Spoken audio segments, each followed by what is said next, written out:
Congresista Héctor Acuña, representante por la Libertad, sin bancada, porque renunció a su bancada de origen, que es APP, y el congresista Wilson Soto, de Huancavelica, el representante de Acción Popular. Muy buenas noches, gracias por estar acá en RPP. Buenas noches, Fernando. Naturalmente, la primera pregunta tiene que ver con la mesa directiva. ¿En qué se está? ¿Qué es lo que ustedes saben de las negociaciones en curso para elegir a una mesa directiva que entren en funciones el próximo 27 de julio? Señora Acuña, por favor. ¿Qué podría comentar don Fernando? Creo que ese tema recién inicia. Dentro de mi experiencia veo que realmente todo lo que se ha dicho anteriormente son meramente especulaciones. Como en un momento vi en una noticia para asustar a los calichines, decían la noticia, ¿no? Un poco como que no es lo que hasta la fecha podríamos imaginarnos, ¿no? Creo que en estas 2 semanas, porque tenemos hasta el 25, va a haber las conversaciones, va a haber seguramente varias reuniones y todavía creo que hay mucho que especular o que esperar, ¿no? De acuerdo. Señor Soto, usted debe estar en el centro de las conversaciones porque Acción Popular son votos deseados por unos y otros, ¿no? Bueno, somos, Fernando, 15 congresistas de Acción Popular, la bancada. En principio, agradecerle por la invitación a su programa. Muchas gracias. Yo quería solidarizarme con mis hermanos del distrito Salcabamba. Hoy día han perdido 4 personas por las malas carreteras que tenemos en Huancavelica. Mi solidaridad con todas las familias. Fernando, sobre el tema, efectivamente las fuerzas políticas tienen que conversar. Igual en el Congreso de la República somos varias bancadas, en los últimos tiempos varias bancadas fragmentadas. De hecho que también es un poco complicado ponerse de acuerdo, pero es necesario el diálogo, ¿no? Con todas las fuerzas políticas para llegar a un acuerdo. Seguramente es muy prematuro, falta como 3 semanas. Estaremos ahí conversando con todas las fuerzas políticas. Desde la bancada de Acción Popular nosotros no descartamos a nadie, no podemos vetar a nadie. Seguramente en la bancada nosotros nos vamos a juntar, nos vamos a reunir y tomaremos una decisión. Todavía más adelante. Más adelante. De acuerdo. Bueno, uno y otro, como políticos, no quieren adelantar sus posiciones ni lo que saben de verdad. Tienen derecho a hacerlo. Pero en todo caso podemos preguntarle algo que no tiene que ver con la elección en sí misma.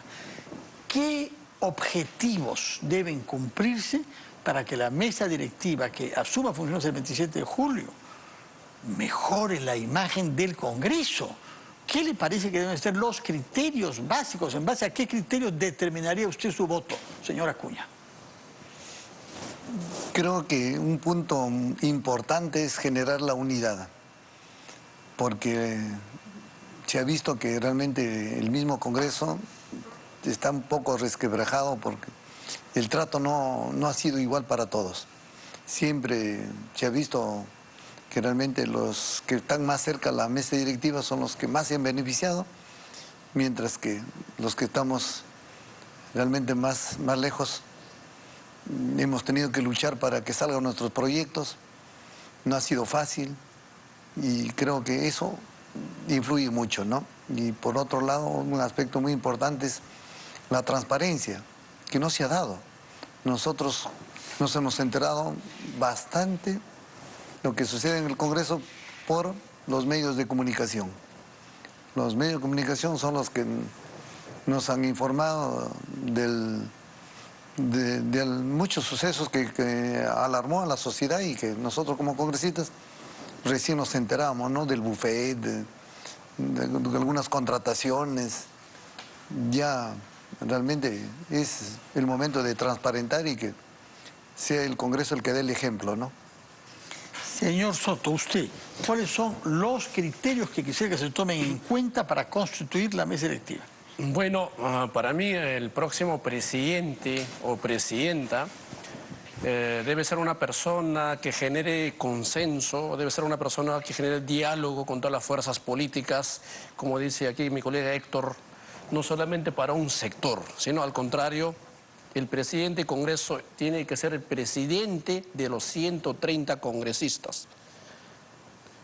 Y sobre todo no direccionar algunas cosas. Por ejemplo, todos los congresistas tenemos los mismos derechos. No, todos no. Los que no están en bancada no tienen los mismos derechos. El señor Acuña, por ejemplo, no tiene derecho que usted sí a ser candidato, ¿no es cierto?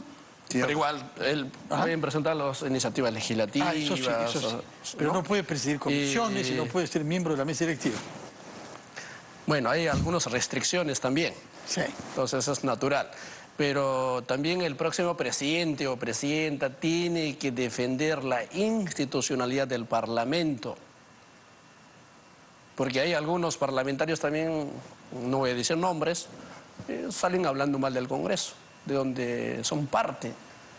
Entonces con eso yo estoy totalmente en contra que un parlamentario hable mal de su institución donde labora. Si nosotros hemos venido a ser parlamentario es ponerse la camiseta del Parlamento. Pero entonces el Congreso usted cree en eso de otorongo, no come otorongo. No hay que criticar, no hay que criticar. Niños, uno se calla. Fernando, sueldos, uno se calla. Claro, hay cosas que son, de repente, que manchan la imagen del Parlamento, definitivamente, pues eso no podemos tolerar, ¿no? Bueno, hay que criticar por eso. Claro, de acuerdo. Pero yo entiendo, ¿no? En los últimos tiempos también, en Acción Popular hay varios grupos parlamentarios que han querido también, ¿no? Manchar el nombre de Acción Popular. Igual, había prácticamente como un acoso político de todas las fuerzas políticas. Entonces, en ese sentido, yo creo que el diálogo debe primar. El diálogo debe primar. Y el Congreso de la República, según como comentas, Fernando, nosotros podemos tener diferencias, discrepancias, pero hay muchas leyes que hemos aprobado a favor de la población peruana. Como don Héctor Acuña, él ha trabajado un excelente trabajo en la Comisión de Cultura, ha dictaminado varios proyectos importantes. Y de repente ahí falta hacer publicidad, ya es un tema ya del Congreso de la República, hay que buscar mecanismos que la población que sepa qué leyes hemos aprobado. Yo le comento, una de las leyes más importantes en este Parlamento que hemos aprobado ahora reciente ha sido la ley de canon hídrico. Yo soy el autor de ese importante proyecto de ley y gracias, yo agradezco a todas las fuerzas políticas que me han apoyado y hemos aprobado por insistencia. Y esa ley, Fernando, va a beneficiar a muchísimos hermanos del campo, que son de centros poblados, son beneficiarios de las cabeceras de cuenca donde sale el recurso hídrico. Y sobre todo que hay un problema con la sequía, que se viene agravando en el sur del Perú. No sé si en Huancavelica están afectados ya también, pero más al sur es mucho más notorio, ¿no? También. Muy bien, hemos comprendido su punto de vista ahora. Ahora, hemos hablado sobre el caso de los congresistas que no tienen bancada, entre ellos el señor Acuña, porque renunció a la suya. En total creo que son 11 no agrupados. Y se dice que entre ellos hay alguien, Esdras Medina, que ha estado en dos bancadas diferentes, me parece, ¿no? Comenzó con una y estuvo después en Podemos recientemente y se ha salido de ella, pero estaría buscando crear otra bancada más para eventualmente poder ser candidato él, porque ha sido incluso voceado para formar parte de la mesa directiva y ha sido solicitado por unos y otros. ¿Qué saben ustedes sobre estas gestiones para crear otra bancada? Señora Acuña, me imagino que usted ha sido solicitado, puesto que usted es no agrupado y pudiera contribuir a que se constituya un número mínimo para que la bancada exista.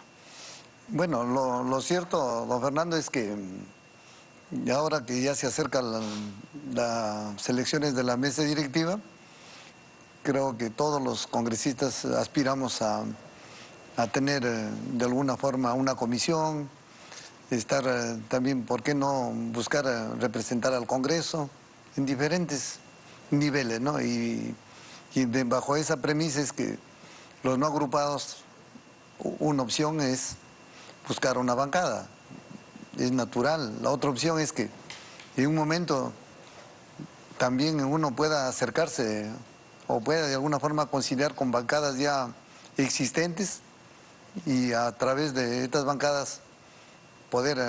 ¿Pero qué sabe usted sobre las gestiones que se vienen haciendo para que aparezca una nueva bancada? Incluso ya hay un nombre, que es unidad y diálogo, ¿no? Claro, nosotros... que son los conceptos que ha usado usted. Claro, dentro de no agrupados siempre hemos estado buscando agruparse, porque realmente, aunque parezca mentira, 5 parece un número pequeño, ¿no? ¿Cómo es, no? Porque yo realmente discrepo con esta cantidad que debería un número mayor realmente, ¿no? Para no la fragmentación, ¿no? Pero realmente la situación real es que no es fácil. ¿Por qué no es fácil en su tenemos caso? ¿Qué es lo ideologías, qué es lo principios ya, pero distintos. en su caso específicamente, ¿qué resistencias tiene usted a la propuesta, a los llamados que le hacen sin duda quienes quieren crear esta bancada, unidad y diálogo, y que estarían contentos que alguien como usted fuese parte de ella? Claro, en mi caso, cuando yo he intentado de alguna forma nuevamente recomponer la bancada, de alguna forma hacía la presentación, mira, yo tengo 3, ¿quiénes son? Fulano, sutano, mengano. Ah, no. Después conversamos. No, no es fácil porque, no sé, que cada uno tiene una mirada distinta, ¿no? ¿Pero qué es lo que reclama usted?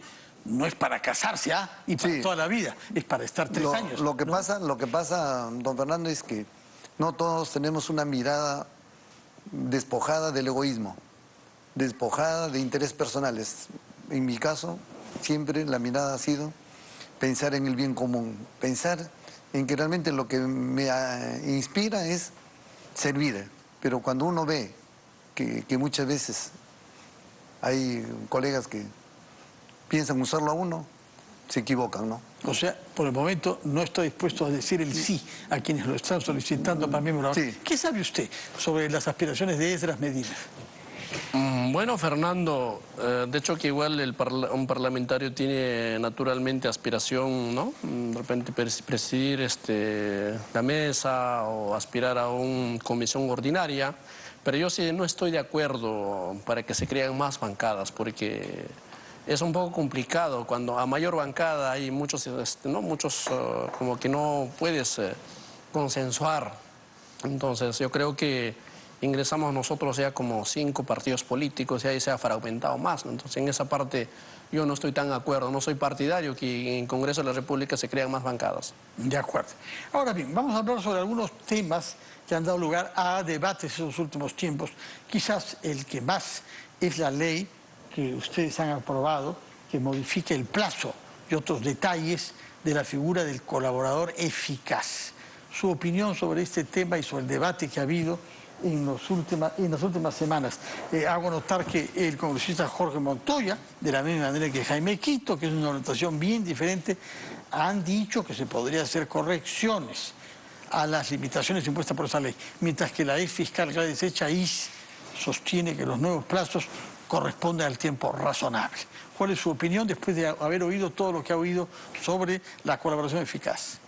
Sí, bueno, en principio mi voto ha sido en contra, por que realmente, que ahora más que nunca, escuchando a diferentes posiciones de abogados que conocen el tema, y de hecho que está un poco dividido, pero lo que sí preocupa es que muchos procesos pueden caerse, porque realmente al reducirlo, si bien es cierto, es un tema bien complicado, ¿no? Porque realmente tenemos procesos que ha venido por mucho tiempo ya en proceso y eso podían caerse.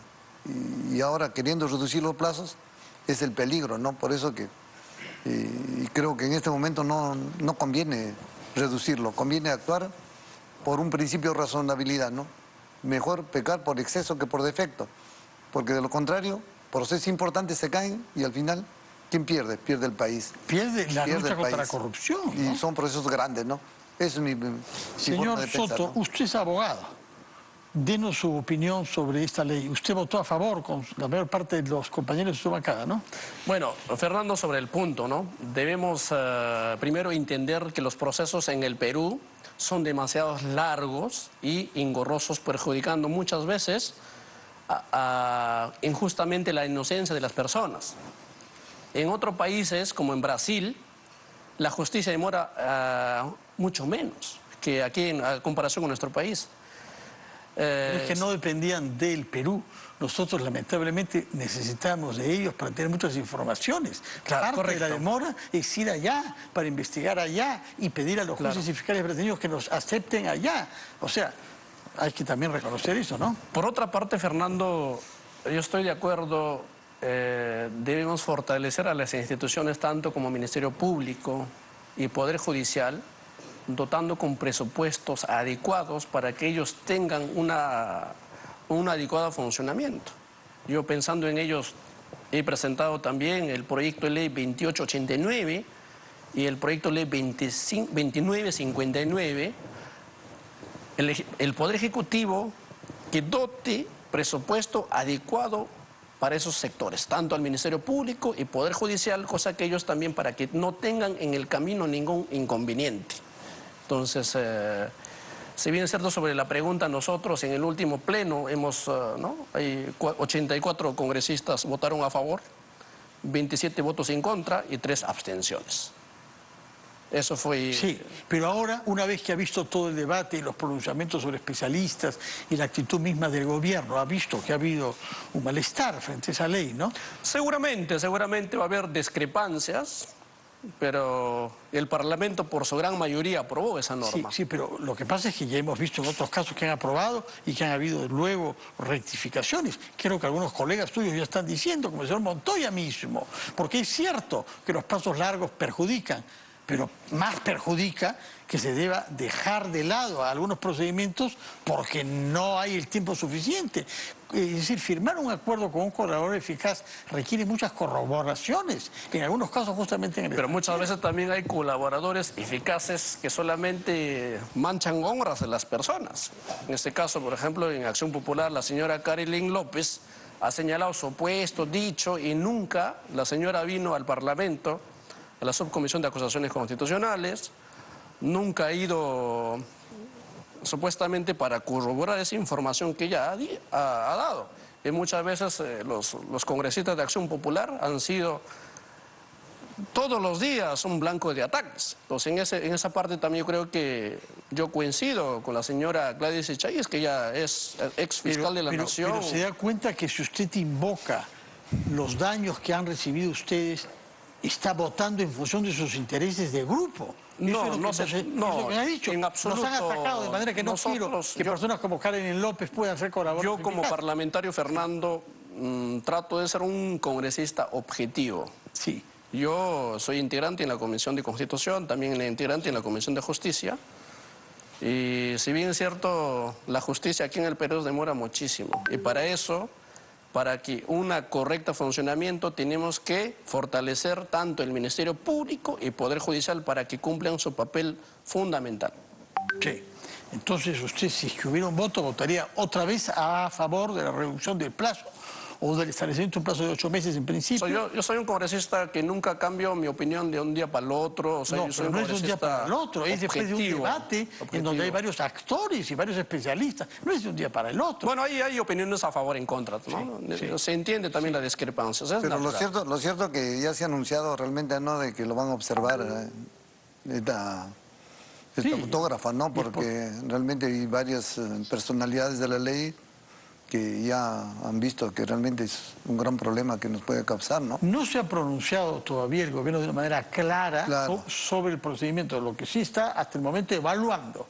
Y vamos a ver qué decisión final toma. Pero es un tema grave, porque lo que está en juego una vez más es la lucha contra la corrupción. Y el señor ministro de Justicia, Maurate, dice que no ha recibido todavía el proyecto. Yo no entiendo por qué, cómo puede ser eso. Usted... No, pero yo he escuchado, don Fernando, que él ya se ha pronunciado en que van a observar la ley. Van a observar, directamente ha dicho eso. Directamente el ministro, van a observar la ley. Vamos a ver cómo... Porque los que votaron son, como dice mi colega, los que tienen más conflictos con la ley. Lamentablemente, pues eso es una realidad, que aquellos que están perjudicados por procedimientos judiciales son los que se han pronunciado más. Usted tiene que reconocer que eso no realza la imagen de los parlamentarios, ¿no? No, solo que aquí en el Perú las investigaciones demoran muchísimo. Yo creo que tiene que ser un tiempo razonable. Igual también para los colaboradores eficaces, como en caso en Brasil, por ejemplo, ahí son mucho menos, ¿no? Bueno, hay otro tema que yo quisiera hablar con ustedes, porque los dos son representantes de regiones, que es el tema de la descentralización. Hay un ánimo generalizado para constatar que se ha fracasado en el proceso que se ha implementado de hace 20 años. Y este fracaso es grave en vísperas de fenómenos climáticos, porque hay una queja generalizada de las regiones hacia el gobierno central, hacia el MEF, que la plata no llega, el MEF contesta que sí, pero que no la usan bien, que hay mucha corrupción en las regiones, etc. Hay algo que está mal en nuestra estructura de descentralización. ¿Qué le parece a ustedes que debería ser corregido cuanto antes? Señora Acuña. A ver, don Fernando, este tema es muy importante, francamente que es un tema que nosotros que vivimos o que somos, como dicen, del Perú profundo, nos damos cuenta que la centralización es todavía sigue vigente. Si por un lado hay una descentralización teórica, pero paralelamente se ha creado nuevamente y hemos llegado al centralismo. Todos los ministerios tienen oficinas descentralizadas en las regiones y a través de esas oficinas ellos son los que ejecutan la mayor parte de obras, mientras que los gobiernos regionales o locales hacen las obras pequeñas. Y este conflicto es un conflicto muy grande, porque realmente querer supervisar, controlar desde Lima, porque realmente las oficinas descentralizadas que el mismo gobierno central tiene no funcionan. No funciona. ¿Por qué no funciona? Nada. Educación, por ejemplo. Agricultura, por ejemplo. Claro. Agricultura, que es tanto más de vivienda y construcción, saneamiento, agua. ¿Por qué no funciona? ¿Por qué? Porque los presupuestos mayores siempre lo tenemos en Lima. Cuando pedimos presupuesto, lo primero que dicen, no, corrupción, no saben gastarlo, pero no son capaces de decirle, vamos buscando la forma de que estos dineros se gasten. ¿De qué forma? ¿Cómo hacemos para que los procesos sean fluidos? Pero no, ellos lo que hacen es observar con la intención de que a fin de año los dineros reviertan y tengamos siempre la caja llena. ¿Usted piensa que es una intención deliberada que el Ministerio de Economía tiene, que no se puede invertir los presupuestos regionales para que el dinero... ¿Qué más se puede pensar? Porque de lo contrario, un buen maestro al alumno, ¿qué le dice? Le enseña, ¿Pero usted lo prepara. cree que las autoridades regionales hacen el trabajo eficientemente? ¿Saben ejecutar esos presupuestos? Lo cierto es que también hemos perdido la confianza, pues, ¿no? Eso definitivamente hay que ser realistas, ¿no? Y que realmente los gobernadores, cuántos están presos, los alcaldes, cuántos también están corridos, y eso faculta, ¿no?, a los ministerios, faculta al Ejecutivo decir, oye, mira, ¿qué tienes? ¿Por qué quieres más dinero si no sabes gastarlo? Es cierto, también nos hacemos, pero no hacemos lo que debemos hacer, capacitar, año por año. Pero el MEF dice que ofrece capacitación para la elaboración de los expedientes técnicos. ¿Lo ha visto usted en su región? No está. Señor Soto, ¿qué nos dice usted sobre Huancavelica? Bueno, Fernando, sobre la pregunta. Efectivamente, en nuestro país nunca hubo una verdadera descentralización. Siempre igual, si hablamos de presupuesto, es un presupuesto centralista. Todo el tiempo dependemos de Lima. Sería interesante que se cambie, porque las principales necesidades no han solucionado. En los últimos tiempos hubo muchas obras paralizadas, inconclusas, ¿no? Entonces, ahí también las autoridades subnacionales no han sabido, pues, solucionar los principales problemas de su población, tanto el distrito, provincia, regiones. Si bien es cierto, algunos confunden que los congresistas o el Congreso de la República no hace obra. Nosotros fiscalizamos, legislamos, representamos. Sí. Pero gran parte, cuando nosotros vamos en la semana de representación, encuentras, yo le voy a contar justo de aquí, de 1 a las 7 tengo reunión con el ministro de Interior. Vamos a conversar sobre las comisarías en Huancavelica. Hay un distrito, se llama Distrito de Marcas, en la provincia de Acuamba, una comisaría, Fernando, de adobe. Igual no tiene patrullero. ¿Y cómo están nuestros policías nacional en ese lugar? ¿Cuántos policías hay en esa comisaría? 17 agentes. Igual en el distrito de Paucarbamba, también una zona Bray, no tienen patrullero, hay 17 efectivos. Pero ¿cómo se también. desplazan los agentes Por policiales? eso, o sea, si hay una emergencia, hay algo, ¿cómo Pueden ellos reaccionar. no tienen patrulleros? Vamos a Entonces, hablar entonces sobre eso. Justamente yo quería como tema final, antes de que nos vence el tiempo, hablar sobre seguridad ciudadana. Y porque ustedes representan dos regiones bien diferentes, hay tipos de delincuencia diferentes. Nos va a explicar usted qué está pasando en Huancavelica, cuál es la amenaza ahí, cuál es la queja que le dan sus paisanos. Pero el caso de Trujillo es particular, porque se dice que es la capital de la extorsión en el Perú. Antes era la capital de la primavera, lamentablemente contra la primavera, dicen, usted me lo dirá, y varios paisanos suyos nos lo han dicho acá, que es ahí donde se ha generalizado la extorsión. Desde el taxi uno toma hasta el pequeño comerciante, pagan cupos, porque prefieren pagar cupos y no tener problemas con las bandas organizadas. Díganos, por favor, incluso hubo el caso de los escuadrones de la muerte que aparecieron, la elección de un alcalde que era un policía cuestionado, el señor Lidio Espinosa. Parece, ¿no? O sea, hay una historia en Trujillo ya de varias décadas. ¿Qué está pasando ahora con la delincuencia y la inseguridad ciudadana en su ciudad capital, señora Acuña? En verdad, don Fernando, la Trujillo, la Libertad, específicamente hemos perdido la tranquilidad por años ya. Realmente una ciudad muy bondadosa, como dice, capital de la primavera, capital de la cultura, donde por la ubicación geográfica, cuántos limeños llegaban, cuántos... A nivel nacional recibía turismo fuerte, ¿no? Realmente era una competencia a pesar que no tenemos un Machu Picchu, pero Trujillo realmente representaba un buen lugar para la visita, ¿no? Pero en estos últimos años la delincuencia ha crecido tanto, ¿verdad? Que no hay control. Lo cierto es que pueden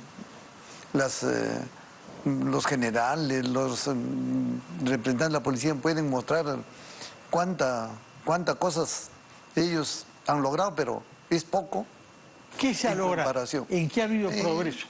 Bueno, ellos normalmente en sus informes, ¿cuántas bandas han capturado? Número de bandas, pero la cantidad de bandas que existen es demasiado, es mucho mayor de los que ellos pueden capturar. Por eso que la población andamos asustada. ¿Y en qué radica, no?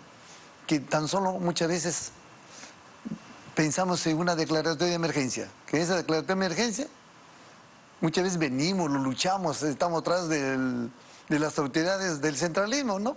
Para que declaren emergencia, pero al final no sirve de nada, porque francamente con esa declaratoria el ejército no puede intervenir. Es una constatación pesimista. Brevemente, ¿qué tal es la gestión durante los primeros 6 meses del gobernador regional de La Libertad? Creo que usted conoce muy bien, me parece. Bueno, mi hermano, Sí, mi hermano, mi hermano, ¿no? Sí. Yo creo que está mostrando mucho interés. Vemos que está trabajando para realmente cubrir estas brechas tan marcadas y esperemos que en el tiempo que le corresponde gobernar, Ojalá bien las cosas. Hay ¿no? ahí algunos desafíos grandes como el de la delincuencia justamente, pero también Xavi Mochik, ¿no? Claro. Señor Soto, ¿la delincuencia a través de qué modalidades actúa en Huancavelica? bueno, Fernando, en las alturas de Huancavelica hay siempre asaltos. Y ¿En la para carretera? eso, en las carreteras, y para eso las comisarias no cuentan con patrulleros. Entonces es importante, seguramente de aquí a las 7 tengo reunión con el ministro de Interior, voy a explicar de todas las problemáticas, y no solamente en Huancavelica, hablamos de seguridad ciudadana general en nuestro país, el tema del sistema migratorio aquí en el Perú es totalmente frágil. Uno prende su televisor en la mañana, hay matanzas, asesinatos, secuestros, ¿no? Entonces yo presenté un proyecto de ley. El proyecto de ley 3004 propone reformar la Constitución para modificar el artículo 140 e incorporar la pena de muerte para sicarios, para los delincuentes. Entonces, eso lamentablemente en la Comisión de Justicia ha sido archivado. Sí, pues, pero ese es el clamor de la población también, porque hemos firmado un tratado internacional, ¿no? tenemos que proscripción de también dar unas medidas drásticas. Sin embargo, si hablamos de los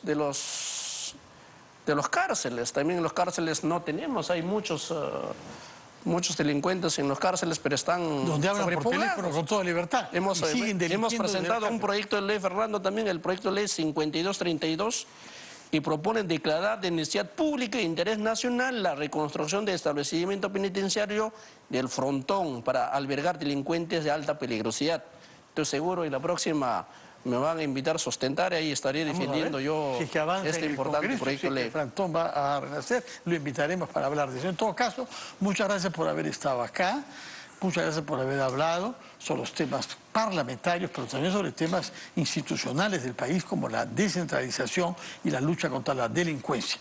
Muchas gracias, señores congresistas, que estén inspirados cuando tengan que votar por la nueva mesa directiva. Me parece que es el 26 que se vota, ¿no? Sí, el así 26. es. Todavía tienen 23 días por delante. Muchas gracias, Wilson Soto. Muchas gracias, Fernando. Héctor Buenas Acuña. noches. Gracias, Vamos a hacer Fernando. una pausa y retomamos rápidamente después las cosas como son.